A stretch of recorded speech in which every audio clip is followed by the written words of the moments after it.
Hello everyone, welcome back to this new video. तो अभी gold and silver की बहुत हाइप बन रखी है कि भाई हम लोग भी गोल्ड एंड सिल्वर में इन्वेस्ट करें या फिर ना करें।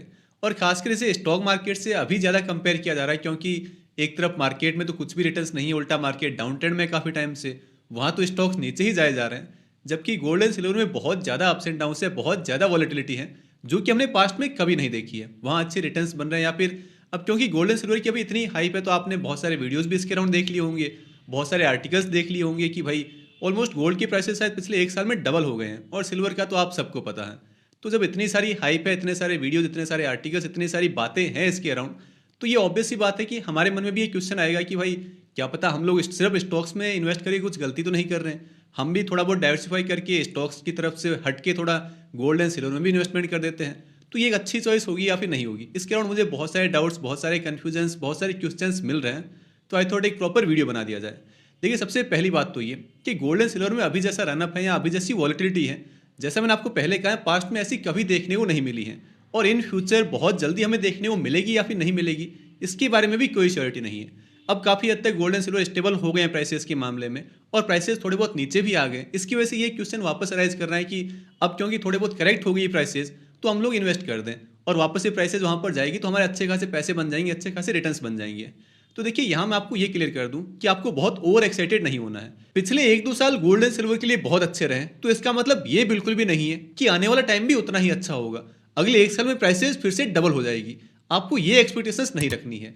हिस्टोरिकली अगर हम देखें तो जो गोल्ड एंड सिल्वर है वो कोई बहुत हाई रिटर्न जनरेट करने वाली एसेट्स नहीं रही है।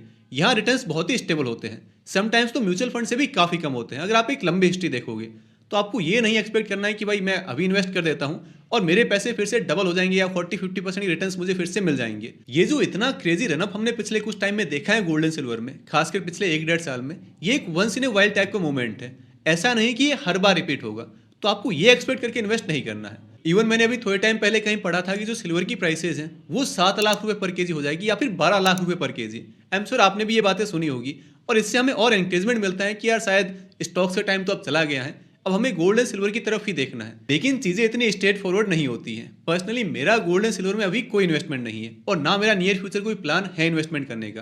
क्योंकि देखिए, मेरा पर्सनल पोर्टफोलियो इतना बड़ा नहीं है कि मुझे अपने आप को बहुत डाइवर्सिफाई करने की जरूरत पड़े, स्टॉक से बाहर निकलने की जरूरत पड़े। हाँ, अगर आपके साथ ऐसा है कि यार बहुत पैसे बन गए हैं, बहुत कॉर्पस बन गया है, स्टॉक्स में ऑलरेडी काफ़ी पैसा इन्वेस्ट कर दिया है, और अपने आप को थोड़ा डाइवर्सिफाई करना है, अपने इन्वेस्टमेंट को थोड़ा डाइवर्सिफाई करना है, देन फिर आप फिर भी गोल्ड एंड सिल्वर के बारे में सोच सकते हैं। क्योंकि यहाँ आपको थोड़ी स्टेबिलिटी तो मिल जाएगी। अगर कभी स्टॉक मार्केट बहुत नीचे होगा या आपको लगता है यार स्टॉक्स तो बहुत नीचे जा रहे हैं और थोड़े स्टेबल रिटर्न्स आपको चाहिए या एटलीस्ट स्टेबल इन्वेस्टमेंट चाहिए, देन फिर भी गोल्ड एंड सिल्वर एक अच्छा ऑप्शन है। लेकिन मेरे केस में ऐसा नहीं है। मुझे अपने पैसों को ग्रो करना है, अभी अच्छे रिटर्न जनरेट करने अपने इन्वेस्टमेंट पर, और मेरे ख्याल से उसके लिए स्टॉक्स ज़्यादा सूटेबल होंगे मेरे लिए। हो सकता है कि आप गोल्ड एंड सिल्वर के बारे में कुछ और सोचते हो कि यार अब तो सारी ग्रोथ यहीं आनी है, तो वो टोटली आपकी चॉइस है, आप उस वे में सोच सकते हो। लेकिन मेरा ये मानना है कि जो गोल्ड एंड सिल्वर की रैली थी या जो भी रिटर्न्स वगैरह बनने थे, वो एक वन काइंड ऑफ इवेंट था जो कि हो चुका है अब। I don't think near future हमें कोई बहुत अच्छे रिटर्न्स यहाँ देखने को मिलने वाले हैं। अगेन, मैं बिल्कुल रॉन्ग हो सकता हूँ। मैं आपको ये पहले ही बता दूं कि किसी भी एसेट क्लास की प्राइस कोई प्रेडिक्ट नहीं कर सकता। अगर मैं आपको कह दूं कि ये चीज़ ऊपर जाने वाली, या मैं सिर्फ स्टॉक्स में इन्वेस्ट कर रहा हूँ तो सिर्फ स्टॉक्स ही बढ़ने वाले हैं, या मैं गोल्ड एंड सिल्वर को अवॉइड कर रहा हूँ तो वो एकदम प्राइसेस क्रैश होने वाली है, ऐसा बिल्कुल नहीं है। ये दुनिया में कोई कर ही नहीं सकता। किसी भी एसेट क्लास की प्राइस को कोई प्रेडिक्ट नहीं कर सकता। अगर मुझे पता होता है कि भाई ये चीज़ बढ़ने वाली, या फिर गोल्ड एंड सिल्वर क्रैश होने वाले हैं, स्टॉक्स बढ़ने वाले हैं, तो मेरे सारे पैसे वहीं होते या फिर मैं सिर्फ वही कर रहा होता। तो ये सिर्फ एक तुक्का मारने वाली बात है। लेकिन आपको एट द एंड प्रोबेबिलिटी पर तो खेलना ही होगा कि यार मेरे सामने एक तो स्टॉक्स का ऑप्शन है। मैं अगर अपने पॉइंट ऑफ व्यू से आपको बता रहा हूँ, आपको हो सकता है आपका कॉर्पस बहुत अलग हो या आपका माइंडसेट बहुत अलग हो, तो उसके हिसाब से आपको थॉट्स को रीअरेंज कर लेना है। लेकिन मेरे ख्याल से मेरे सामने अभी दो ऑप्शन है, या तो मैं स्टॉक्स में इन्वेस्ट कर दूँ या फिर गोल्ड एंड सिल्वर में अपना नया फ्रेश पैसा। मैं चूज कर रहा हूँ स्टॉक्स को, क्योंकि मुझे यहाँ ज़्यादा ग्रोथ लगती है कि यार यहाँ चीज़ें ज़्यादा अच्छे से प्ले आउट हो सकती है। जबकि एट द सेम टाइम जो गोल्ड एंड सिल्वर है वो काफ़ी स्टेबल रिटर्न्स आपको दे सकते हैं। लेकिन मुझे फिलहाल स्टेबिलिटी नहीं चाहिए। अगर आपको चाहिए कि यार ज़्यादा पोर्टफोलियो में ड्रॉ डाउन ना आए, ज़्यादा डेंट हमें देखने को ना मिले, बहुत प्राइसेस क्रैश होती हुई ना देखने को मिले पोर्टफोलियो में, देन फिर आप गोल्ड एंड सिल्वर को अच्छा खासा वेटेज अपने पोर्टफोलियो में दे सकती हो। और जो गोल्ड एंड सिल्वर है उसको परचेज करने की या फिर उसमें इन्वेस्टमेंट के आपके पास दो ऑप्शन है। पहला तो ये कि आप फिजिकल रूप में गोल्ड एंड सिल्वर को बाय कर लो और उसमें इन्वेस्टमेंट कर लो, लेकिन वहाँ आपको स्टोरेज की झंझट झेलनी होगी।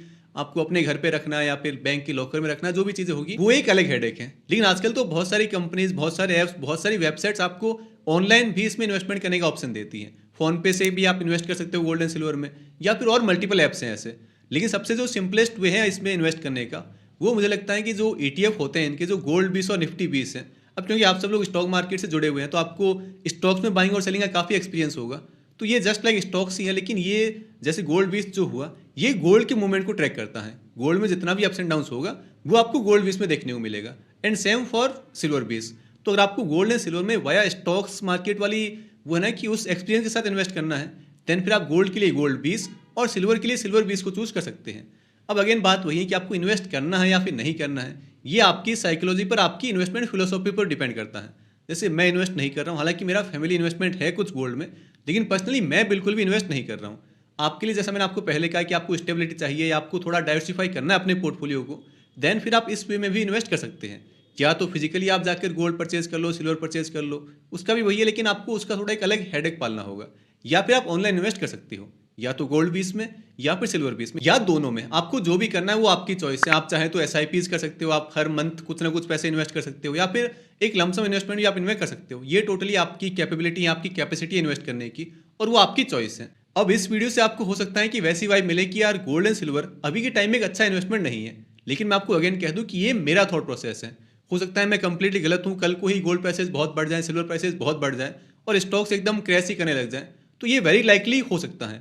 लेकिन मेरे सामने जो भी सिचुएशन है, जो भी पॉसिबल सिनेरियोज है मेरे सामने, मुझे उसके अकॉर्डिंग एक्ट करना है।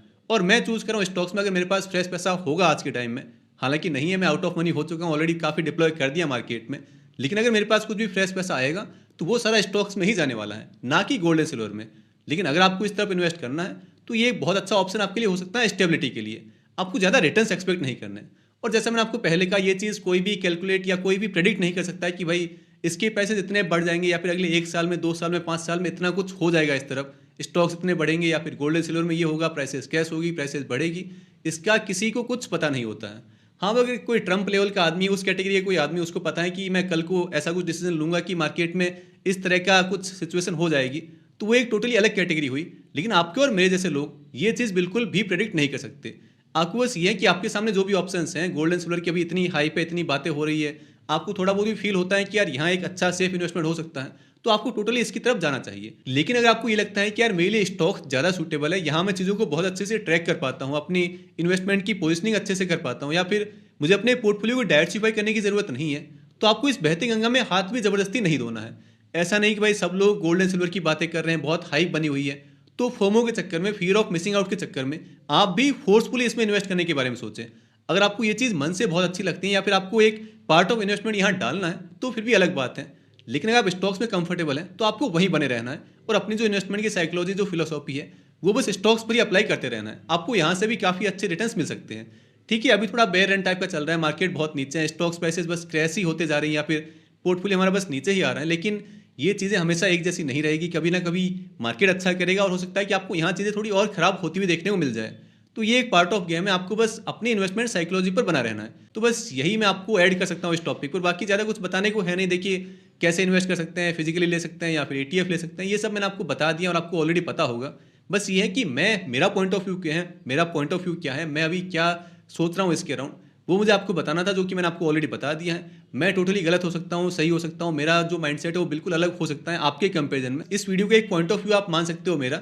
बाकी जो भी फाइनल डिसीजन होगा, आपको इन्वेस्ट करना है, नहीं करना है, कहाँ करना है, कितना करना है, ये टोटली आपको अपने मन से ही लेना होगा, क्योंकि एट द एंड जो भी प्रॉफिट या लॉस होना है वो टोटली आपका ही होगा। मैंने वीडियो बना दिया है, वीडियो मैं यूट्यूब पर अपलोड कर दूंगा और भूल जाऊंगा इस वीडियो के बारे में। अब इसके बाद फिर आपका इन्वेस्टमेंट डिसीजन आपको कितने रिटर्न जनरेट करके देता है या फिर कितना लॉस आपको करवाता है, इसकी अकाउंटेबिलिटी भी आपको ही लेनी होगी। तो अगर आपको आज का वीडियो पसंद आया है तो आप इस वीडियो को लाइक कर दें और चैनल को सब्सक्राइब भी कर लें। और हाँ, अगर आपको आगे भी ऐसी और वीडियोस देखने हैं जहां हम IPOs के अलावा कुछ और टॉपिक्स भी कवर करें, तो आप नीचे कमेंट बॉक्स में जरूर बता दें, और नेक्स्ट टॉपिक क्या होना चाहिए आप चाहें तो उसका सजेशन भी दे सकते हैं। हमारी फिर मुलाकात होगी अगले वीडियो में, तब तक के लिए गुड बाय।